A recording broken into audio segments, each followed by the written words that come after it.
discussion. Hello, hello, hello, hello. Welcome to the movement. Thank you for joining us. We are the movement. We're a motivational organization geared to educate minds, empower, nurture, and transform. And as we so affectionately say, and those of you who are pioneers with us can roll your net with that net, we are a move meant to move. Yes, we are a move meant to move.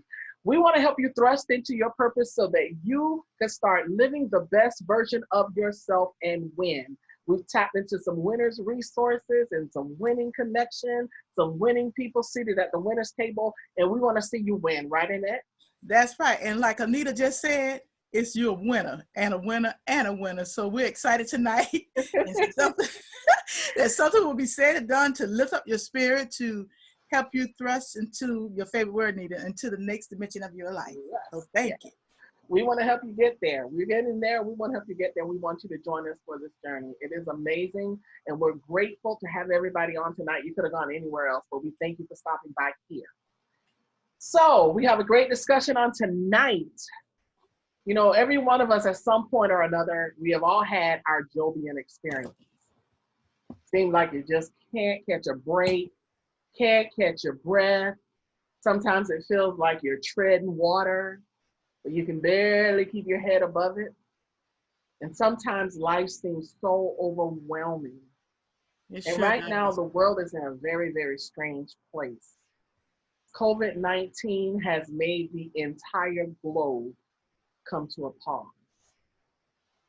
And as we look around in this pause, we see things that are starting to really work our nerves, and some people are becoming devastated by it and crushed by it. And, you know, in a place of uncertainty, people are dying by droves, and almost every corner of the world is experiencing some kind of lockdown. People are panicking, businesses are closing, people are losing jobs and have no money to function, no money to eat. And I hear people say they have never felt more alone than they do now. Times like these can make you ask the question to God. And that's what our topic is tonight. God, where are you? Yes, yes. And it's almost like he's vanished.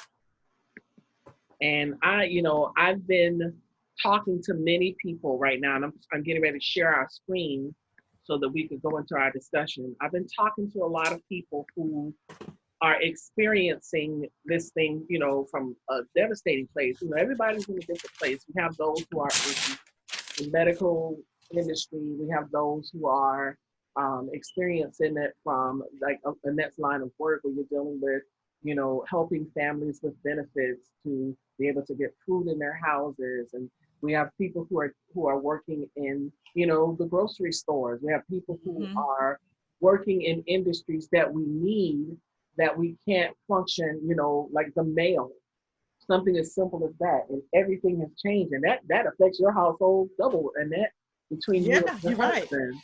And so we have people who are in a place where they have never been before. And because we're so isolated, we took for granted the human touch, the human experience of being able to be in somebody's presence and even passing somebody while you're on the street, you know. And now it's become, a friend of mine had to bring something to me today, and I had to stand to the door with a mask, and he's standing outside my gate with a mask, and he sat what he needed to sit on the shrubs, and then I had to go out with the spray and the wipes and get it and everything. And it's like, wow, we have never been here before. And I hadn't seen him in months, but I couldn't hug him, couldn't talk, you know, like I want to, because we have to stand 10 feet apart. And this is places that we've never been before. And you start to feel abandoned and alone. And it's like God has just vanished. And it's like, God, where are you?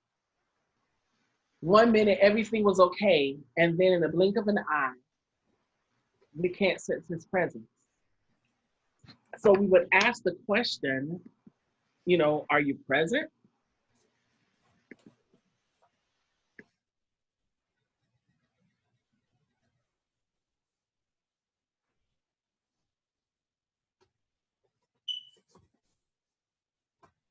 You're muted.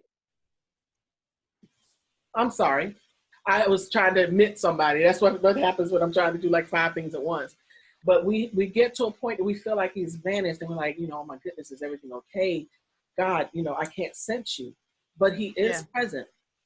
And the thing is, he presents himself in various ways through his attributes. And we have to remember who he is. He's omnipotent. He's omniscient. He's faithful. He's all wise, all knowing, all seeing. And when we understand all of those things about him, and we'll understand that he is there.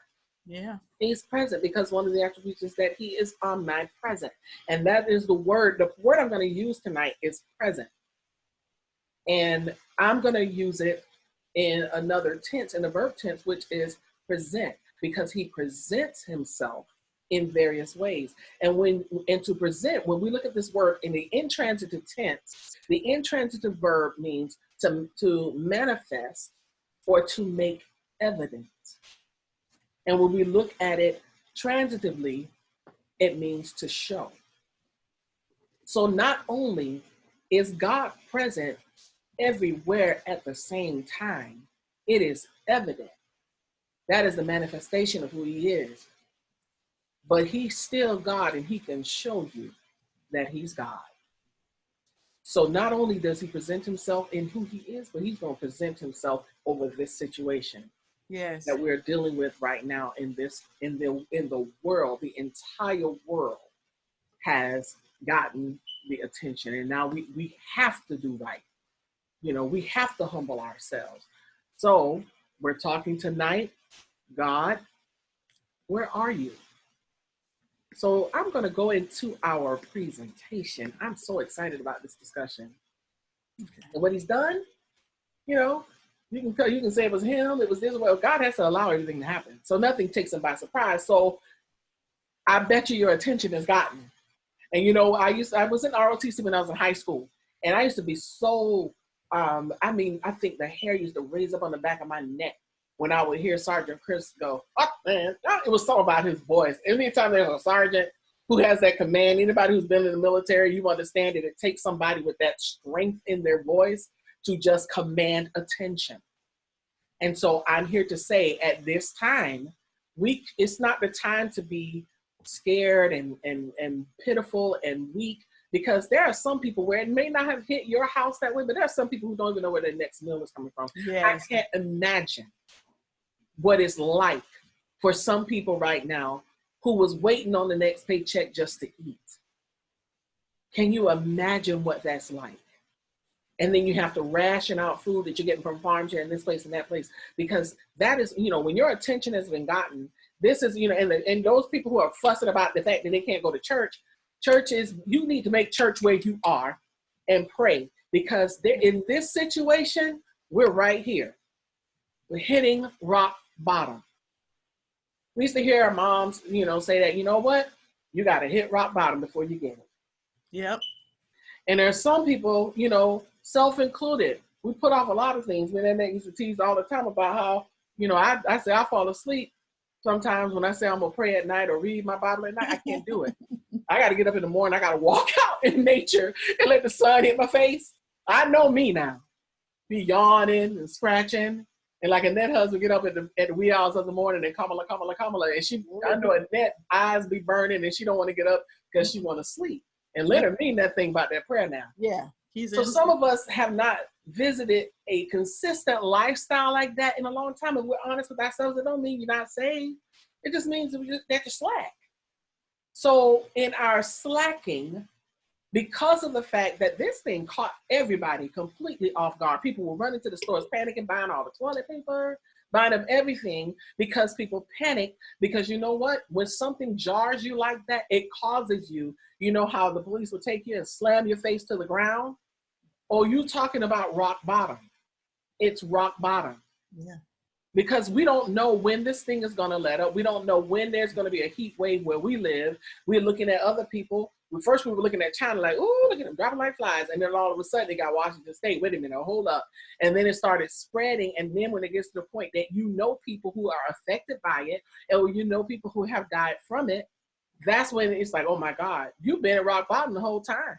Mm-hmm. You've been at rock bottom for a long time probably, but you just haven't seen that your face was on the ground. And a lot of us have been in that position, self-included. And I'm not telling you something somebody told me or trying to tell you something, oh, this for you, for you, for you. No, I'm talking to myself too, because we're talking about that Jobian experience. It doesn't come with warning. But Yeah. you already know, and we coming from we're a Christian organization. We go a lot of practical and business places, but tonight we coming straight from the place of the spirit. I want you to understand something, that a lot of times we have hit rock bottom and don't even know we've hit rock bottom, because that Jobian experience comes without warning. And you say, oh, I'll worship you no matter what. You can have the whole world, but just give me Jesus. Okay. You All right, let's know what I mean at that? uh, It's like sometimes we'll pray, you know how we pray those prayers? yeah. Father, if I just have you, just give me a little shack in the corner of the sky. Boy, we pray some foolishness. But, we'll start speaking foolishness and we'll do foolishness because we don't realize, wow, you have to be careful what you pray for. You have to be careful what you say. And then you have to understand what you signed up for. Because those who choose to live for Christ must suffer persecution. You're going to have those moments. Everybody's going to have storms. Everybody's going to feel the heat at some point or another. Everybody's going to have a Jobian experience. Everybody's going to feel alone. Everybody's going to hurt. So you're going to feel these things. And when you hit rock bottom, usually it's because you have ignored the signs. Now, I'm not talking about the world. Don't take me out of context as though I'm saying, oh, Anita said America. No, I'm talking about Anita. And you can apply this to yourself if you choose, but I'm talking about myself. And I want you to type this in. I'm checking me. Because that's what we all have to do. You have to check yourself.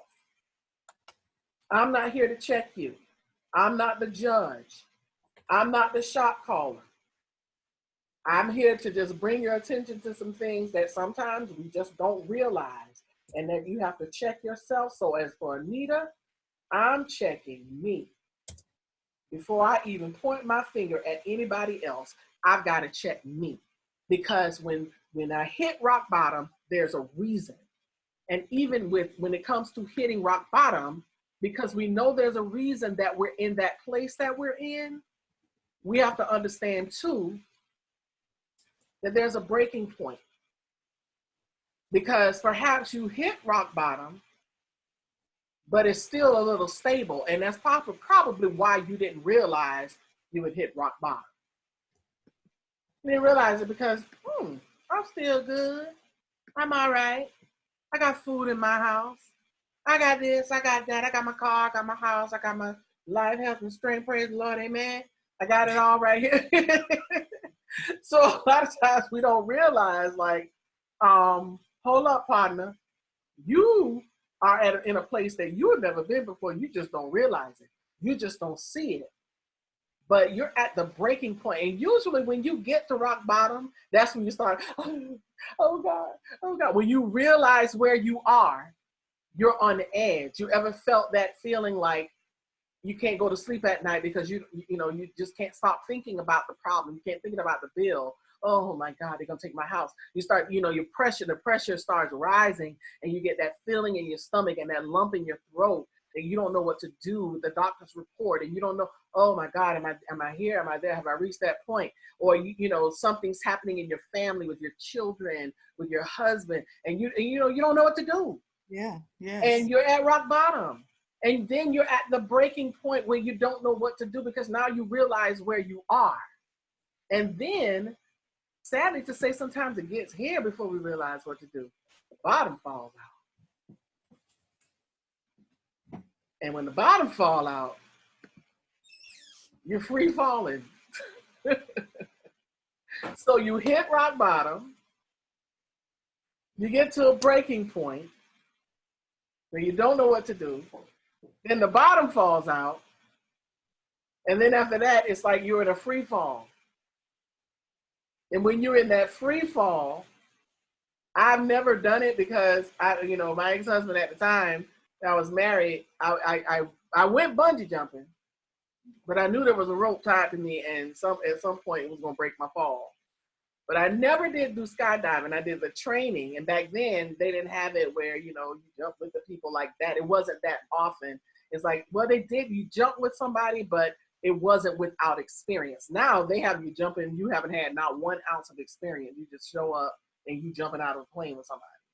But back then we had to go through a training process in order to be able to take the jump. And I couldn't take the jump because my ex-husband said, okay, enough is enough. I've dealt with you through bungee jumping, whitewater rafting, horseback riding, swimming with the stingrays. He's like, you done some stuff, Nita. And at this point, it's like, I'm calling the shots because this right here ain't happening. And so I couldn't take the jump because he was totally hell-bent against it. And then, he jarred me, but of course he said some other stuff like, what if, and he got my mind going. I said, okay, you know what? If you're that uncomfortable, then I'm not going to do it, because he had never presented himself that uncomfortable before. So I chose to not do the jump. But when you take that jump out of the plane, before the parachute goes up, you're free falling for a minute. And can you imagine falling from that high out of the sky? So when you hit rock bottom and you get to the breaking point and the bottom falls out and you're free falling, and there's nothing to grab a hold to.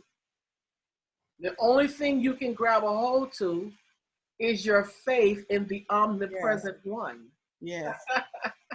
That's it. Because faith says that there is something there. There's a parachute and there's something to grab a hold to, because faith is the substance of things hoped for, the evidence of things not seen. So in this free falling moment, you have to exercise your faith. Talk about getting your attention.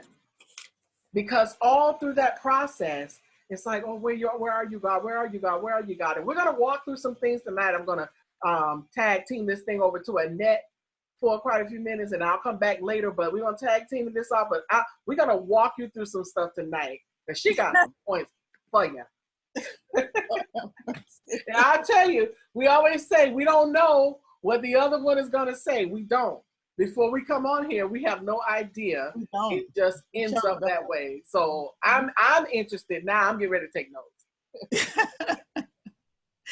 Well, first thing I really was thinking about when I was thinking about the virus, I was thinking about, of course, the virus itself and the CDC, the things that we've heard a lot. But I want to take CDC and play with the words a little bit, because we're talking about God, where are you?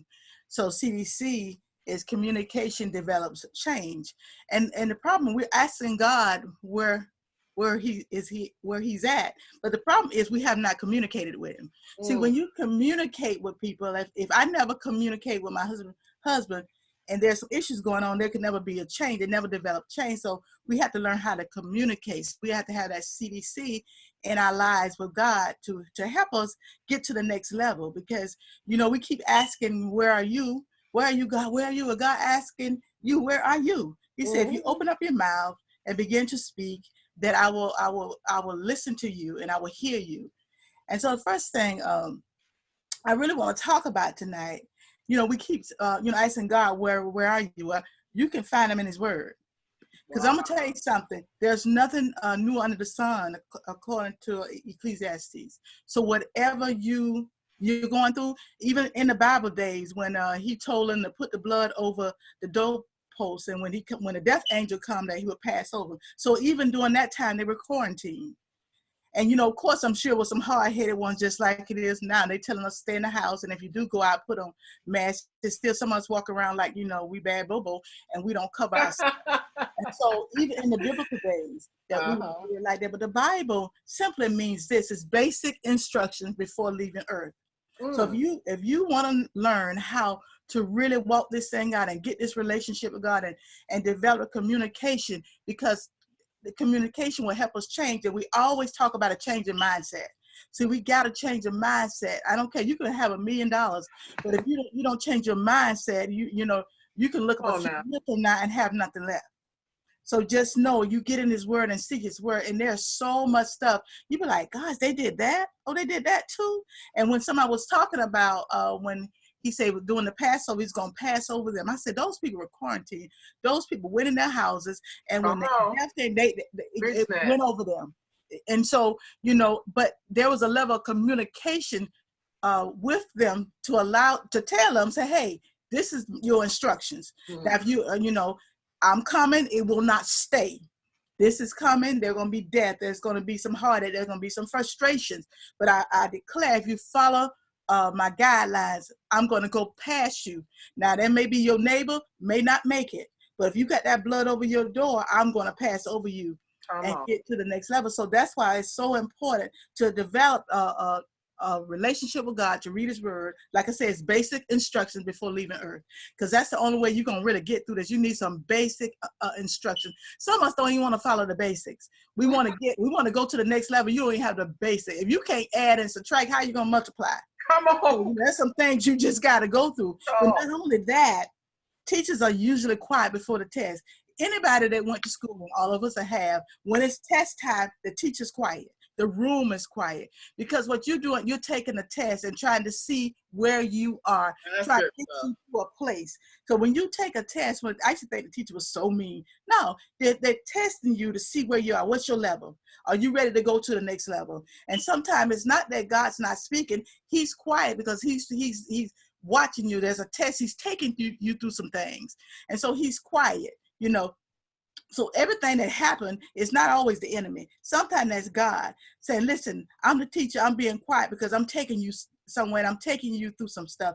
Now, yeah, you got to go through this coronavirus. Yeah, there may be some heartache, but on the other side of the virus, there's going to be deliverance. On the other side of the virus, there's going to be healing. On the other side of the virus. So teachers are quiet before a test. So don't think God don't hear you. He's just quiet because he's trying to get you somewhere. And next, I want to talk about he's speaking, turn up your volume. It's not, a lot of times we don't even listen. We're like, God, I need you to speak. Well, he sounds speaking. Turn up the volume. Shut up. So you can... Yeah, that's right. I'm even saying I've been talking all along, but you're so busy. You know what? And I caught my own self, and I'm not just talking about. I'm like you. I'm talking about my own self. I used to pray. Oh God, I want you to bless me. Oh God, I need you to move. Oh God, and then I would ask God for something, and I would not wait for Him to tell me that is what He would have for me. Come on. I would tell God what I wanted, and I expected Him to put His seal on it. But that's not how it works. That is not how it works. And so if you sometimes when you're on your face, on your knees, yeah, you can pray, but sometimes you need to be quiet, because God often, he can come all kind of ways, but he can come in a quiet, still voice. And I promise you, if you speak to God, he'll speak to you. But see, the problem is, Anita, when he's speaking, there are at least three things that's going to happen. Either he's going to say yes, he's going to say not yet, or either he said, I have something better in mind for you. Come on. There's only three things he's going to tell you. Yes, not yet. I have something better in mind for you. Because you know how, especially if you had this one guy, I remember this guy, oh, Lord, I just wanted him. So, I thought he was a fine thing. And I look back at him and I say, Lord Jesus, you had something in mind for me. But what if I had got what I wanted? And so God would turn up the volume. God want us to turn up the volume so we can hear when he speaks. Because he's saying that something. Now, I've heard so many prophets and speaking, and so many people are saying the same thing. Mm-hmm. And and I was talking to Anita, and even with what we're trying to do, it takes money. And I was thinking, like, it's not that I don't trust God. I'm like, man, where we gonna get that? I always tell, I got one comma. No, I don't even have a comma. No, I only have a comma in my bank. When you have a period. But I was thinking, like, where are we gonna get that? And then I'm looking at that, said, God, on the other side of this, you get ready to bless your people like never before. That's why we want you to get in the winning circle. That's why we want you to really pursue your vision and your dream. We didn't understand at the beginning of the year, because so many businesses are closing. There's some business that will not open back up, y'all. There's going to be money out there. God is just like, it's almost like I remember in Bundy, they used to sweep the streets late at night. It's almost like God sweeping streets and he's cleaning it up and getting it ready for his people. I'm not saying God's not going to bless other people, but I'm saying for those of us who have these visions and these dreams and these missions and whatever God called you to do, we didn't know how we were going to fund it. We didn't know, but we trust God. And see, God will come in ways you never thought. I would have never thought this would happen. I would have never thought it, but it did.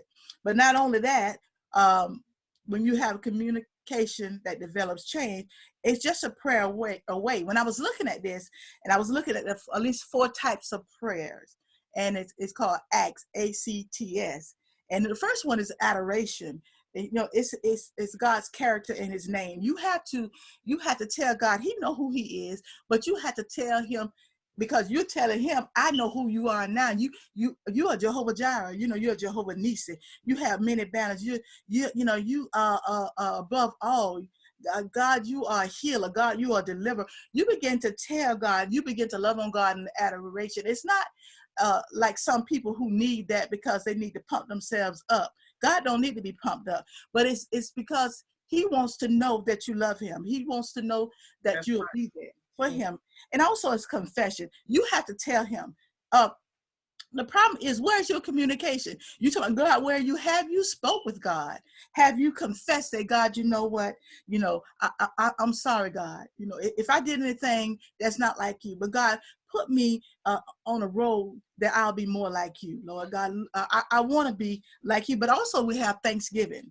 You have to remember what he's already done. See, the problem with us and the problem with me and the problem with a whole lot of other people, we forget what he's already done. See, because he brought us through some stuff way worse than this for some of us. Come on. He brought us through depression. He's brought us through heartache. He brought us through all kinds of stuff.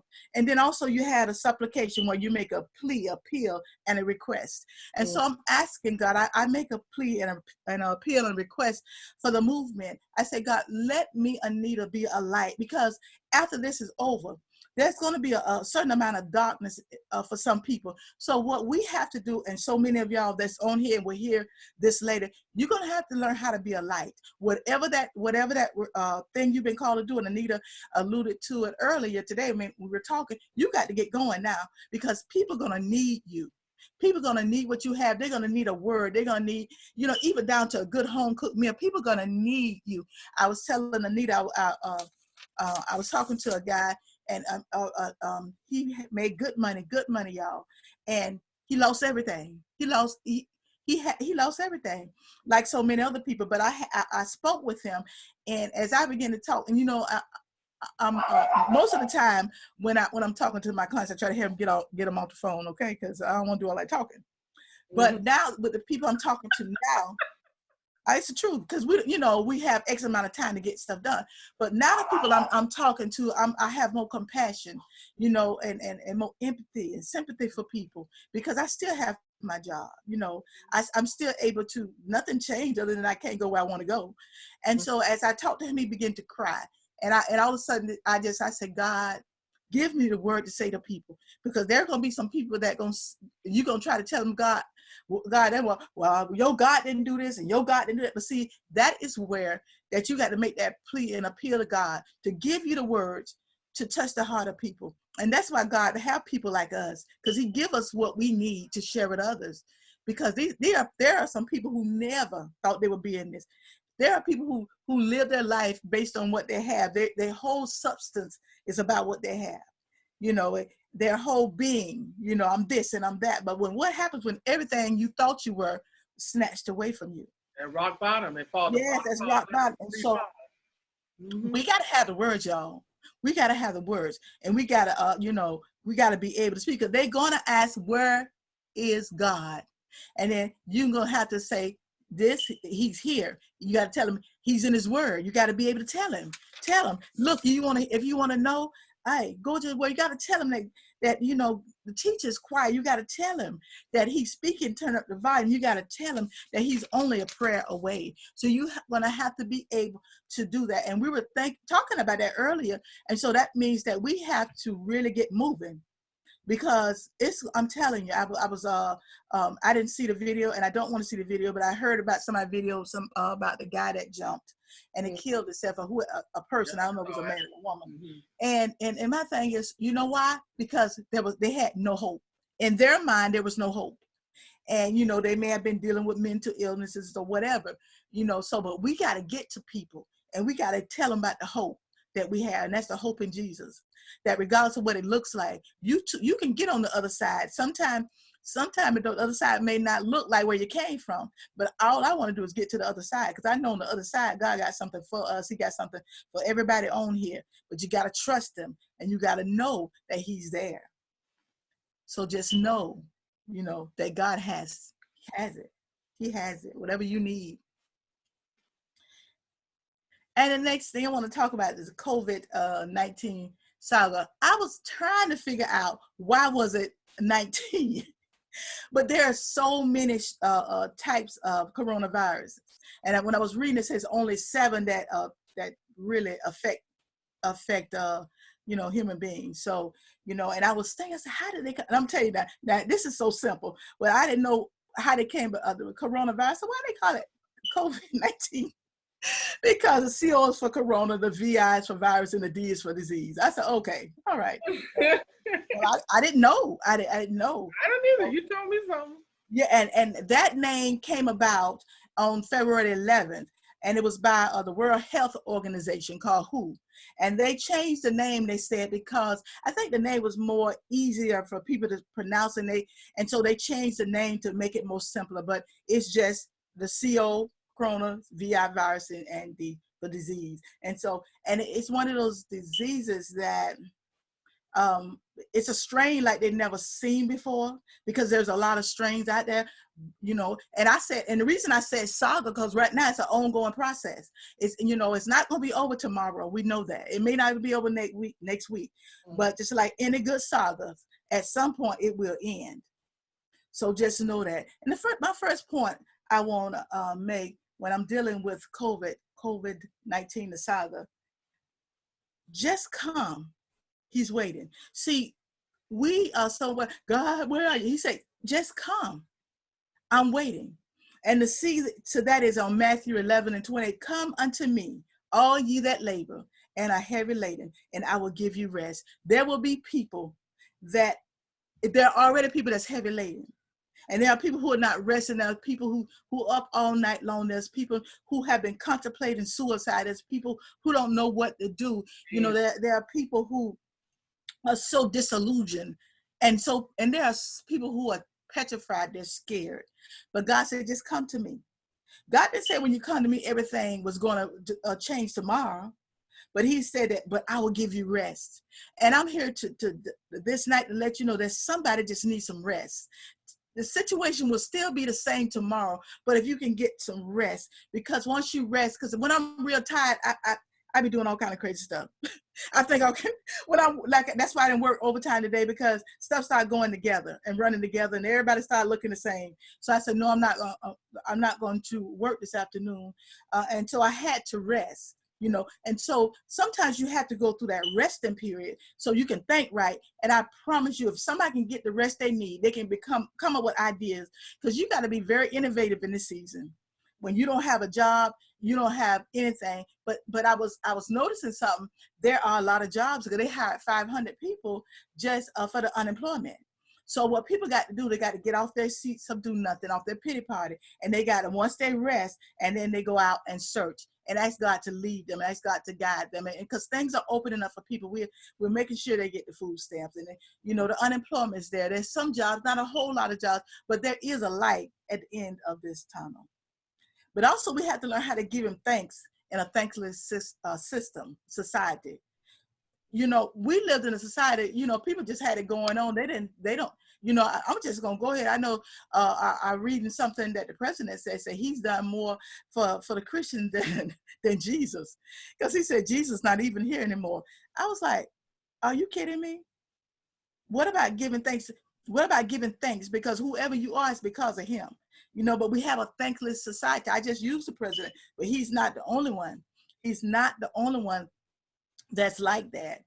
And so Psalms 118:1 said, oh, give thanks to the Lord, for he is good. He loves endures forever. So we have to learn how to give thanks, because, that word Lord is all capital. So, that's a covenant name. Jehovah Jireh, that's a covenant name that God said, I'm there, I'll always be there, regardless of what you go through. And his love is forever. I don't care what you go through. It may sometimes look like he don't love you, because I've been like that, Anita. I like, God, you don't even love me, because you haven't even talked to me. You haven't even showed up.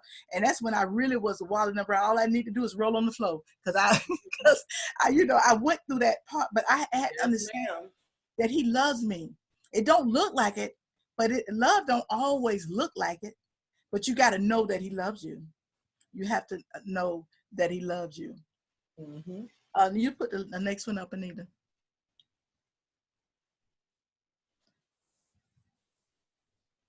Believing is essential to hearing. See, if I don't believe in God, chances are I won't really listen to, to what he has to say. You If I only don't believe in something, whatever that something may be, then it's nothing you can tell me about it. So you have to have a certain amount of belief in him, of his everlasting love. According to John 6:47, he says this, verily, verily, I say unto you, he that believeth on me, has everlasting life. But we have to develop a relationship with him and to believe that he can do what he said he can do. Now, what I had to do, I had to believe that he could do it, even if he didn't. I was sort of kind of like the Hebrew boys. I think it was. It said, even if my God don't do it, I know he can. And so sometimes he won't do it the way you want him to, but you got to believe that he can. You got to know unequivocally, without a doubt, God, you may not do it now. You may not even do what I want you to do, but I know that you can. And so that's a process. That's not something that happens overnight. That took me some years to develop that. And even now, sometimes I believe God. I be like, okay, I believe it, hit my unbelief. I believe it, hit my unbelief. I know that he said it, but I can't see it. And that's the problem with us. We want to see everything. And God said, you're not going to see everything. Believe it is not seeing all the time. Believe it is knowing. Because sometimes you're just not going to see it. You're just not. You're just not going to see it. And finally, on the COVID-19, the last part, ID, identify what God you're pursuing. Who are you pursuing? You be praying. Who are you actually praying to? Are you praying to Buddha? He lived in the ancient times. He was a philosopher and a mediator, but Buddha's gone. Are you praying to Muhammad? He was a religious person, a leader. But he's gone. Are you going to pray to Confucius? Confucius was a Chinese philosopher, So my point is, you have to identify who you are pursuing. You have to identify who you believe in. You have to identify what God you're serving. And the Bible says this, one of my most favorite scriptures. It's Matthew 6:33. It says, seek ye first the kingdom of God and his righteousness, and all these things shall be added unto him. So you got to make sure you seek after God. You have to identify who you're asking to help you. Because there are some people that they're long dead, but Buddha and Muhammad and Confucius, all those people, they can't help you. During their reign, they were, I guess, very popular during their reign, but I don't remember reading anywhere that any of them got up. I don't remember reading that anywhere that any of them came back from the dead. So, you have to make sure you identify, you're asking God to hear you. So what God are you talking about? And that's why I use this scripture, say, seek ye first. So you have to seek God. You have to seek him. And again, that's a process. And it goes back to what I said when I first started, and I was talking about the Bible. And the importance of the Bible is the basic instruction before leaving earth. You need that in order to get to where you need to be. Communication develops change. And a COVID-19 saga, he hear you. All righty. It's regeneration time. I don't know why I felt like singing that right there. Y'all know I'm a little strange. Everybody knows that, Brenda. They know I'm a little strange. But this is what happens when, and the day is going to come that all of this is going to pass. This too shall pass. But oftentimes we get so stuck up in the saga, as Annette says, we're stuck in the COVID-19 saga. And by the way, I did not know that stuff about COVID-19. And if somebody else ever said the 19 is for, because it happened in 2019. It's so crazy how they put that stuff together and they make it in a form that you don't even know that that's what it means. I didn't know. I didn't even look it up. I've been so overwhelmed by everything else. I don't have time to look it up. It did say COVID 2019, but I didn't know they dropped the 20. But it did. And that was in February. Well, actually it started in December 2019. Right. And then in February, they changed the name. Yeah, to COVID-19. That's crazy. But anyway, when we get to the place of regeneration, there's something I want to go there because I have another word. I have my word in the beginning. My word in the beginning was to present. And I was telling you in the beginning how when we feel like God is not there, he's there. We have to know that he's there. He shows himself in through his attributes. He presents himself through his attributes. He is omniscient, he's omnipotent, he's all seeing, all knowing, and he's omnipresent. He's present. So present, and he presents himself. So that word present was my word in the beginning, which means intransitively to manifest or make evident, and intransitively means to show. So not only does he make it evident that he's there, you free falling. He's going to show you. And when he shows you through the process of what happens after the fact when you go through regeneration. And the word regeneration comes from the word regenerate, which means intransitively, to change to an improved state. And transitively, it means to radically change and restore. Radically. All right. Talk about something that's radical in this day and age. Yeah. And it might not look like it right now. And I hope that we can get this word to a lot of other people who may be in positions where they are at their last. That, we have a young lady who follows us, and she's right now in Las Vegas, and she is so depressed. And I'm going to send this to her right after I finish. I have like 5 to upload to our YouTube page. I'm going to send this one directly to her, because a lot of people feel like this is it. I have nothing else. I don't have anybody I can call for my bills, and thank God they can't evict me, but what's going to happen after? And I say, you know what? It might not seem like it now, but when you're regenerated, you're changed to an improved state. Something about trials, they make you better. Yeah. You go through that radical change and you are restored and you become better than you were before.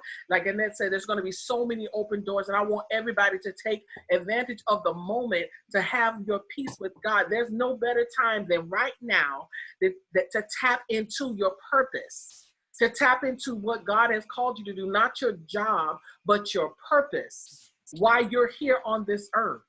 Preparing for the things that God has shown you, the things that God has given you in dreams and visions, the things that God has spoken to you through just your prayer time and through other people through prophecy. It's time to set that stuff in motion. It's time to prepare. You can't make it happen, but let me tell you something. There's a lot of change that's happening right now, and when regeneration comes, when the storm stops, all of us have to be ready. And I want to make sure that you understand to be ready.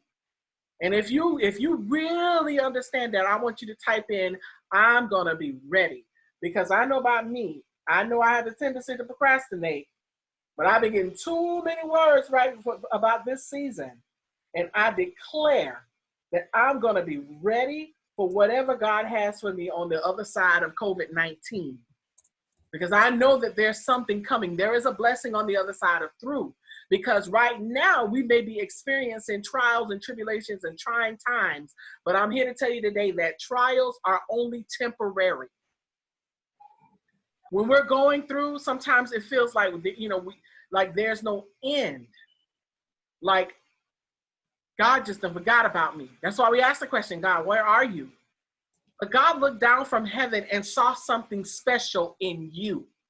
Yes, I'm talking to you. God saw something special in you. He put certain things inside of you. Yes. And he means for you to do exactly what he called you to do. He means for you to have exactly what he says you're going to have. He means for you to go exactly where he says that you are to go. So it's only temporary. Type that in. Come, we're going to work. The end of this, we're going to work. I want you to type in, it's only temporary. It's only temporary. COVID-19 ain't going to be here always. COVID-19 got to bow. It's only temporary. The next thing I want to say to you, oh, I tried to get off that screen. The next thing I want to say to you is God knows my name. God knows your name. He knows exactly what's going on with you. He knows the secret thoughts at night. He knows that prayer in that lump in your throat, the little weak, quivery voice. He knows when you're afraid. He knows when you feel lonely. He knows when you feel like nothing is going to happen. He knows. He knows. Why? Because he has a plan for you. God's got you, people. He has a plan for you. He said it. Jeremiah 29:11, for I know the plans that I have for you, Stacy, for you, Danielle, for you, Francesca, for you, LaShavia, for you, Annette, for you, Brenda, for you, who else is on here? For you, Robert, for you, Woo Woo, for you, Carrie, for you, Linda, for you. He has a plan for you, Yolanda. He has a plan for you. He said, I have a plan for you. I know the plans that I have for you, declares the Lord. Plans to prosper you and not to harm you. The plans to give you hope and a future. So today, that's not just it. It's temporary. You're just here right now.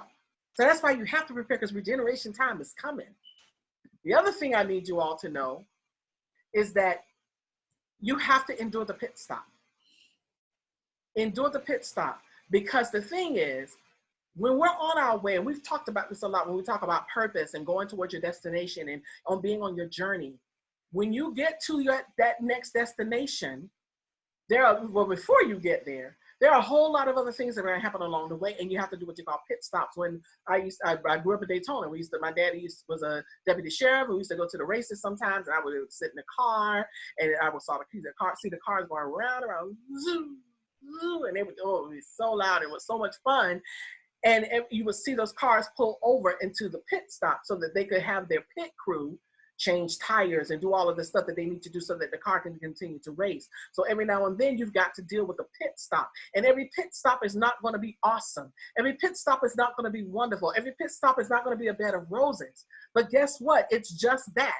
It's a pit stop along the way towards your destiny, towards your journey. So you don't have to worry about the pit stop, because the pit stop is not the end of the journey. It's not the end of the destination. It's just that. So you are going to be passing through. So I want you to type that in.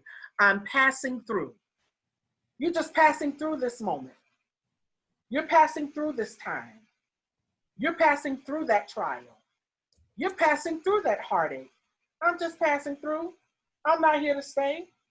I'm just passing through. You can't hold me. You can't keep me in the pit stop. It's not meant for me to stay here. I'm passing through. And knowing that you are passing through, I want you to understand something, that it might seem dark right now.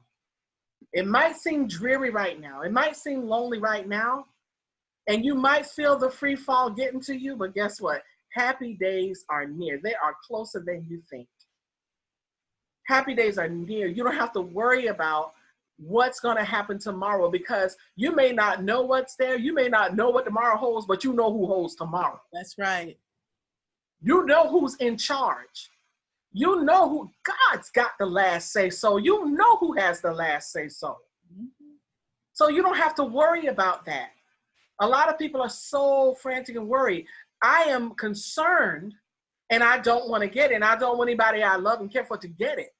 So we have to be wise. Don't be foolish. There's a thin line between faith and foolishness. Don't be foolish and be congregating and running out, to some of these people who are still trying to have church. I can't get over that. I can't get my mind around that. Everybody has something else that they're doing. Everybody's going to the grocery store here and there. Everybody's going to visit this person and that person. Some people are going to work. You never know what surface they may have touched, and it might be on the arm, on the clothes, on their purse. And then you congregate. And that's how things spread. Stay home. It's only temporary. You're only here for a minute. Let God be God. Let him do his work. But we have to do our work. We're supposed to be fasting and praying and seeking God and preparing and planning and putting things in place. All those things that we said we didn't have the time to do. Whatever. You got time now? Well, I'm still at work. But you have days off. You don't work every day. You have time to do some things that you have never been able to do before, because you're not running to the church house and the choir rehearsal and to usher board meeting and to this meeting and that meeting. You're not doing all of that now. You're not running around and taking JoJo to school and going to the PTA meeting and doing all of this stuff and going to Zumba and getting your nails did and going to the beauty salon and all of that stuff and everything else that we do. We're not doing those things. So we have a lot of time to prepare and plan, because God is right here. He is in the midst of this conversation right now. He said, whether there are 2 or 3 gathered in my name, agreeing is touching one another, and we are touching and agreeing in the spirit, He is in the midst. That's right. Yes, He's in the midst of your prayers. He's in the midst of your storm. He's in the midst of your trial. So you don't have to worry. You're right, Stacy. God is giving us back our time. Yes. All right, preacher. I hear you over there. God is giving us back our time. And that is the truth. And I want to let you in on something tonight while as I say so often now, that we get to the end of our talks, the doors of the church are open. As we get to the end, as we have come to the end, the funny thing about it, and I thought about this earlier, we had this topic in December. Yeah. Our topics for 2020 were done the beginning of December. Yes. Before COVID-19 was ever released. So this is a prophetic night. Yeah. God is operating through movement worldwide in the prophetic, and everybody who is here was meant to be here tonight. We had this topic before then, had no idea. I had no idea, and honestly, I did not look at Annette's notes, her points, until 4 p.m. when I was putting the PowerPoint together. I already had mine. I didn't see hers until then. And she can tell you, because I called her because it was a couple of typos. I couldn't figure out what it was. And I said, what do you mean? She said, oh, girl, I meant to put word. Oh, girl, that's me. Oh, I meant to put this and I meant to put that. So I'm telling you, it's a strange thing that we knew we were here, right here. Way back then. Way back. Did I skip your last point in that? No. Okay. I started to say something, but not only did we do our topics, we sit down once we got the topic and figured out which months we want to put them. Right. Yeah. But I want you to share that the ID point. Did you share that point? Uh-huh.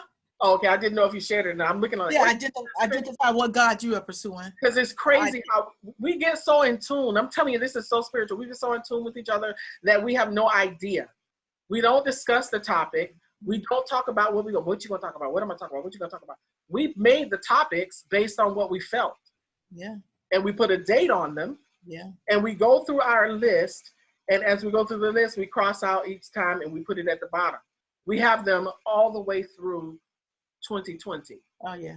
Every single week we have a topic that is already established. Mm-hmm. And this is how God works. And I want you to understand something. None of this took him by surprise. God is still in control. He's there. He's in control and he's got you. When everybody's doing the challenge, he's got the whole world in his hands. Somebody posted on my page, oh, Anita, I want to tell you, you're not calling me out of retirement. Especially not on Facebook. But that's just not something I do because I work in the music industry and I just have a lot. It's a lot of reasons why I don't do it, but I love to listen to everybody else. Well, exercise your gift. Yes, I do. 100%. So, but everybody's doing the challenge. He's got the whole world in his hand and they're doing this little sing off and he really does. God has the whole world in his hand. Yeah. He is in control. Nothing is new under the sun. And the world has been here before. The world has been here before. This is not new. It is something that has been here before. And what we have to do is do what the Bible says in Jeremiah. If my people who are called by my name will humble themselves. You have to seek his face. You have to pray, turn from your wicked ways. And he said, once you do all of that stuff, then when I hear from heaven, I will forgive their sins and heal the land. It is praying time. We have to pray. So I hope that everybody is in prayer and that you are not cheating in that regard. Because I had to put myself in check, sleeping all day. I was like, girl, if you don't get up and pray. Not that little prayer, that yawning prayer, laying down in bed prayer. I mean, just a focused, concentrated prayer. Because, I'm a lazy joker when it comes to that. And I admit it. I'm the first, I would tell you. We all have sinned and fallen short of God's glory. We all have faults and flaws. And that is we talk about that all the time. So that's nothing new. We talk about our struggles in that area. Thank God, and then she got a praying husband to live in the house with her. Oh my God, do we? Because they're going to make sure you pray. If you don't do nothing else in that house, you're going to pray. Oh, you're going to pray. So, pray up in here. And one of our good friends on here, Sharon, I know Sharon praying. Oh, what? Sharon is praying right now. Right Sharon now. comes on here and put us on mute and turn off her camera, and she's on a prayer call Uh-huh. at the same time. Now that's a praying sister. That's the prayer. Be calling me girl. Ooh, girl. Ooh, it was so good. I like, okay, all right. And Sharon goes in. It takes her 2 seconds. 2 seconds. And we be struggling. I was struggling to get my mind under submission because I be hearing everything and looking around to see what everybody else doing, and I be yawning and thinking about my phone. And wait a minute, did I finish that email? Oh, hallelujah! You're supposed to be praying. So I have to get my mind in check, and I have to press in. Sharon, Father, hallelujah! She is gone. You don't even exist. And that's the type of prayer that we need to be in. So y'all can unmute yourself if anybody want to say anything, because this topic had me bubbling all day. We got all these preachers on here. I know y'all got something to say. I was thinking about what Stacy said about time and how the Bible giving us our time back. Yeah, and enjoy how he says he's going to restore everything that the kangaroo worm and all the mother palmer worm and the mother worms. So Carrie, you got something to say? No, that's a mistake. What, Carrie? Oh, like the first night. Yes. I know, right? I'm like, Carrie unmuted herself. She's like, oh no, that's a mistake. Oh well, so much for that one. Okay, who unmuted themselves? Linder. Hey. Hey, Miss Linder. Hi, sweeties. I enjoyed the line tonight. I'm telling you, movement worldwide is on hit because change is scary, but it's necessary. Come on. Nothing can stay the same to survive. And if this what God had to use to make us change and make us fall on our face before him, oh well. And I must say that one God got the attention of 50 million people at one time. You better talk. Isn't that something? This has stirred me up spiritually. God. And are you talking about somebody on fire for God? I am excited because I know God has it all in control. And one thing about it, when he get through, I'm almost guaranteed that's going to be 1,000 million atheists falling on their face crying Jesus. Come on. Amen. All right, now because you better declare that. It's going to go back to its original state, and God will not lie. Yes, indeed. So y'all just keep doing what you're doing, young ladies. I appreciate you. Amen. I have to get off the line because my prayer line is at 5:30. All righty. Well, she's in California. All righty, love. Well, we're glad you stopped by. That made my goosebumps come up on my arm. I do like 3 or 4 prayer lines a day, so y'all pray for me. We got you in prayer, Linda. All right. Love you. Love you too. Thank you so much for that nugget. Yes, ma'am. Wow. She said one God. One God. Got the attention of 50 million people. That's something. Wow. Anybody else want to say anything before we log off tonight?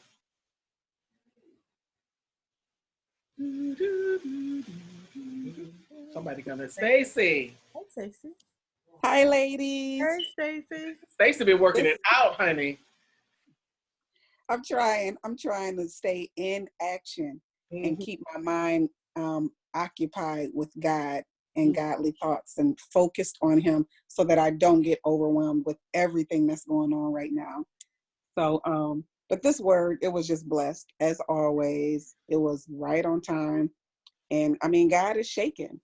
He is shaking everything. He is shaking everything all at once. Yes. And like breaking everybody down to their kneecaps. You ain't never lying. I mean, that's what people, and I mean, for Christians, it's like we recognize the shaking. We know that God is doing something. But for unbelievers, it's a very scary time. And you feel very hopeless if you're not connected. So I do agree with you, with the prayer, making sure that we're praying and just standing in a gap and praying that people's hearts will be turned to God, and even people who are Christians but have not really cultivated a relationship, that we will turn back to him Mm-hmm. We will humble ourselves and turn back to him. Because sometimes when everything is comfortable for so long, we get off track, Mm-hmm. far away from him. Mm-hmm. And he means for his people to stay close and Mm-hmm. to stay connected and to follow his lead and not the lead of the world. So, And I mean, Stacey, I wanted to ask you, I didn't mean to cut you off, but I thought about something because you're in the medical field and you're on the front line. I'm on the front line. I'm on the You're a front line. nurse. Yep. I'm on the front line. And so it's challenging going to work. I can imagine. You know, it's very challenging, and I got to stay prayed up and But you just got all them beautiful babies home. got my babies at home and trying to just see God. You know, every time I go in there, just trying to see God and where you at, Daddy? Where you at? Where you at?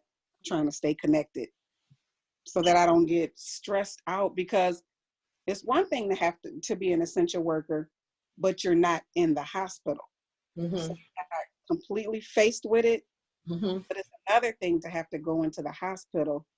And that's all the conversation is. You see it on everybody because we are wearing PPE, you know, our personal protection equipment, and you see it. It's in your face. So it's so real.